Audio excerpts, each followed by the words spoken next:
Normal report vs interactive grid report. Key 10 points.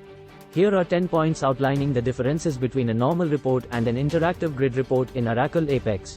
1. Data presentation. A normal report presents data in a tabular format, whereas an interactive grid report provides a more interactive and dynamic way of displaying data. Interactive grids provide Excel-like behavior, such as copy and paste, undo and redo, and multi-cell selection, making it easier for users to work with data. 2. Filtering. In a normal report, filtering options are limited to simple filters, whereas an interactive grid report provides more advanced filtering options, including conditional filtering, filter menus, and filter row. 3. Sorting. In a normal report, sorting is limited to sorting on a single column, whereas an interactive grid report allows sorting on multiple columns and also provides interactive sorting. 4. Inline editing. Inline editing is not supported in a normal report, but it is a key feature of an interactive grid report, allowing users to edit data directly within the grid.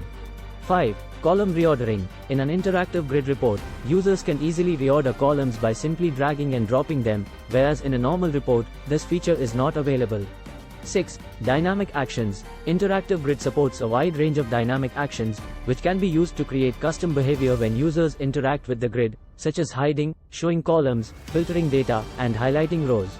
7. Aggregate functions. Interactive grids can be configured to display aggregate functions such as sum, avg, count, etc., which is not possible in a normal report.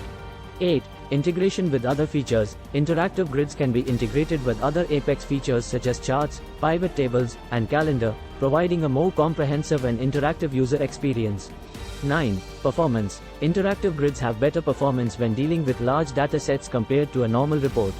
10. Customization. Interactive grids are more customizable than normal reports, allowing developers to create their own custom templates, add custom JavaScript and CSS code, and even extend the functionality of the grid using the Apex plugin architecture.